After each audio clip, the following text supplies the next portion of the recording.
Hello and welcome back to Stay Tuned with D.Rey. In recent years, many guys have transitioned from Villanova's men's basketball directly into the NBA. And one of my favorite stories at Bunch is our next guest. Please help me welcome 2016 national champion, my former teammate and roommate and captain, Daniel Ochefu. Brother. How you been, man? It's good, man. That's good. So, like I said, you're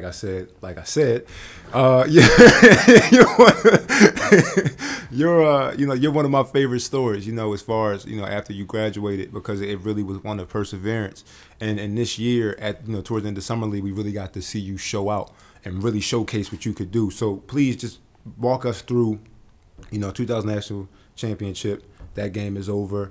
Obviously you start on that team, captain of that team, our leader, and then graduation, get out of college. Just talk to us about pretty much after that time up until today. So after that, I could just fast forward to, I guess, the draft. I didn't get drafted, undrafted. I'm going to get a tattoo on my back one day. Okay. But I felt like I was the 61st draft because the Wizards called me right after the draft. Right after, yeah. So they wanted to sign me to a 3-year deal, unguaranteed. So I hopped onto that, got invited to training camp, played summer league, played decently in summer league. Made the team in training camp and was on the team my whole first year. It's a great experience being in the league.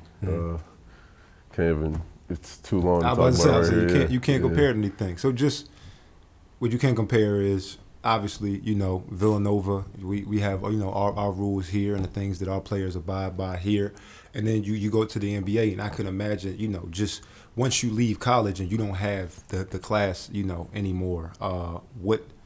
What did you spend your free time doing? Man, playing video games. Could you just elaborate on some of those video games for us? Normally just NBA 2K and FIFA. Choice.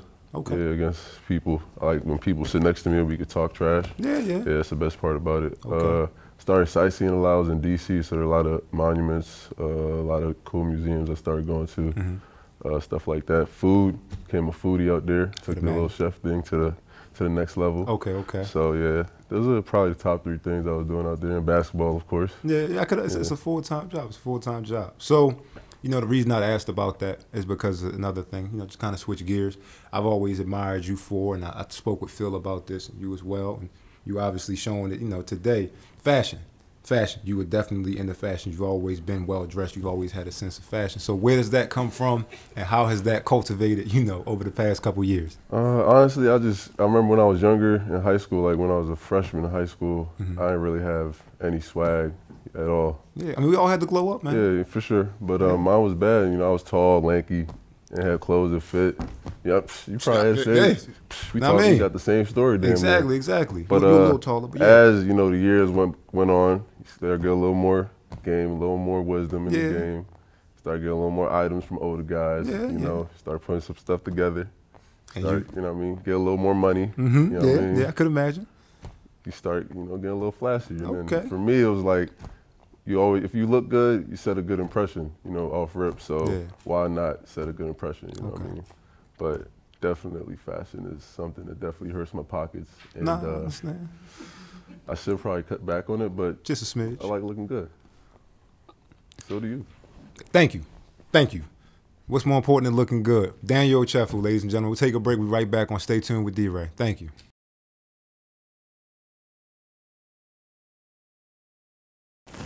Hello and welcome back to Stay Tuned with D.Rey. We're here with Daniel Ochefu talking feeling good and looking good. So, Daniel, I have to ask, just to change gears once again, back from fashion, back towards basketball. We all left Villanova taking, different things, to really hold dear, to our heart. So, it's a 2-part question. As far as the basketball side of what you learned at Villanova, what did you take with you, the most to the NBA? And then the second part of that question is, as far as the business aspect and, being a gentleman, what did you take the most? The second part, I'll answer first. I think just Coach Wright really instilled in us just being good people. Yes. Just without basketball, without anything else, just be a good person with your family, if you're religious life, if you're religious, with your teammates, obviously, at Villanova, and just if you're walking around campus, you're walking in Philadelphia or wherever, just be a good person. And I think I was able to take that and I was a good person. I'm a good person in general. Yeah. And I was able to take that and use it to my advantage in my work because he also talked about relationships matter. Yeah. First impressions matter a lot, especially in that type of business where everybody talks so much. Yeah. And first part of the question was? The basketball aspect. So what did you take them, like, as far as the Villanova basketball, you know, instilling something in you over the last 4 years, over the 4 years you were here, what did you take the most? I would say playing hard and playing defense and rebounding. And playing hard was at the bottom of our little triangle, and defense and rebounding was at the bottom of our triangle. And in the NBA or whatever you play, whatever level you play, you have to play hard and you have to play defense. And guys, like, get paid to play hard and play defense and to grab rebounds. So, like, the fact that it was so, you know, important at Villanova, I took it to the next level and made it even more important because it could get you checks. Yeah, something that's so rudimentary. It's just like, it really is. It seems basic, but you'd be surprised how many guys don't make it at that level or don't survive at that level because, you know, it's all offense, so they don't worry about that.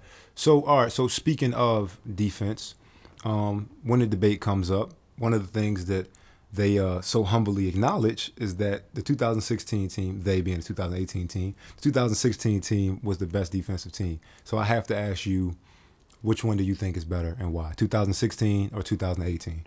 I think 2016 is better in, if not all, in most categories. Okay. Yeah, but on the defensive part of things, I think just because they had myself, I was a senior. Yeah. And then we have you coming off the bench, you're a junior. We know what our defense is. We're tough guys. We can switch. So. And that was nice. That's what got us through. That's what got us through. Exactly. All right. So so speaking of, you know, this little in-family rivalry we have going on between the 2016 2018 team, if we played them, what do you think that team would give us the most trouble with? Because I love your insight. One of the best basketball minds I've met. I'll probably say just everybody's ability on the perimeter. I would say. I think, and then also Jalen, because he's a pretty special player. Yeah. He might give Art some fits, but you know, I'm biased. So, but I think we'd be able to handle them because our defense was just so locked down. I don't know, man. Exactly. I'm biased, but I think our defense. Okay. And also because our backup big. Yeah. You know what I mean? Thank you. We just put it as that. Thank you. Okay. All right. So if you had to break down the teams, because obviously we have some overlaps. Jalen played in 2016. Phil played in 2016. Mikal played in 2016. Technically, Eric and Dante were on that team. If you look at the roster. So if you had to break down these teams, what would you break it down as? I'd say they probably have to take Mikal, Phil. No, not Phil. Mikal, Dante, Eric, and Jalen. And Amari. And Amari. And we have to take Phil. Okay. He had 20 in the championship game. He was the MVP. Exactly. He was the MVP of the game. So. And then we have our other guys. Okay.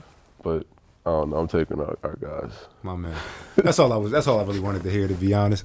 We here with Daniel Ochefu, and thank you for staying tuned with us, man. And wish you the best in all your future endeavors, bro. Appreciate you, brother. Thank you.